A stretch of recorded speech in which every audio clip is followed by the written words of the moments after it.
Hi, this is Lethea with Farmview Creators. Today we're going to put together boxes with lids that lift up from the Rust-Covered Cottage by Christina. I've already put together 2 of the boxes and did a chippy effect. I used Peacock, which is a paint couture paint, and angel eyes on the smallest one. I'm trying to go for an ombre effect. I did start with Van Dyke Brown Semi-Gel Stain.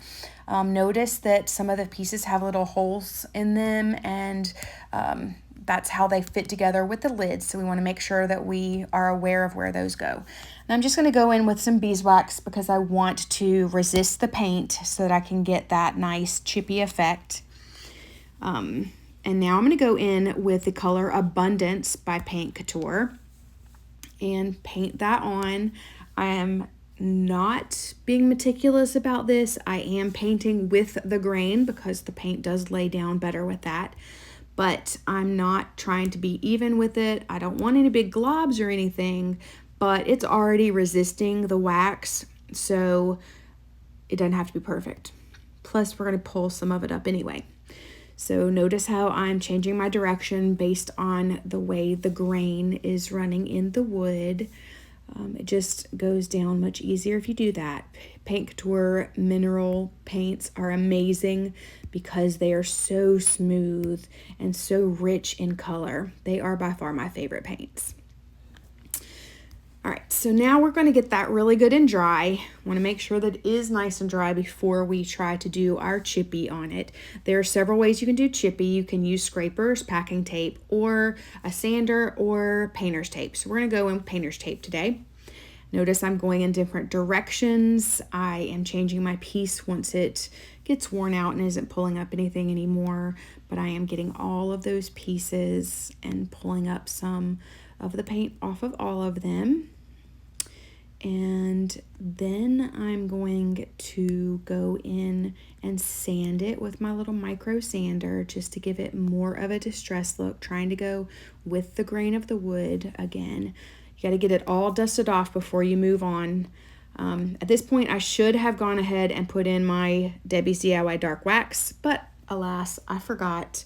So we'll go back and do that later, which is fine. So I'm putting in a coat of Dead Flat top coat from Paint Couture. It is my favorite. It makes everything matte looking, so it takes out all that shine as well as protecting the paint and making sure that no more of it peels off. So I'm going to get that good and dry, and then I'm going to remember that I need to go in with my Debi's DIY wax. So later I'll just put another top coat on to seal that in. No big deal. Everybody makes mistakes. I am kind of buffing that out with my fingers, trying to again go with the grain of the wood. And then we're going to see about how to set this up. So we have a bottom and a top, and I want to flip my pieces over and start with the top of the box down flush with my table. And then I'm laying out all my pieces. There were some little circles and nodules on the lid. That's how it hinges. So I'm going to go in and put together 2 sides, making sure that they are 90-degree angles, and hold them and get them set up before I do anything else. Notice that I did make sure that my little holes for the lid knobs are on the same side. You do want to be very mindful of that. And I'm getting it into 90-degree angles, putting some good pressure on that, getting it nice and steady, and then I'm walking away and letting that dry and set up for a while. I think I left it for maybe 20 minutes and then came back. So now they're dry-ish.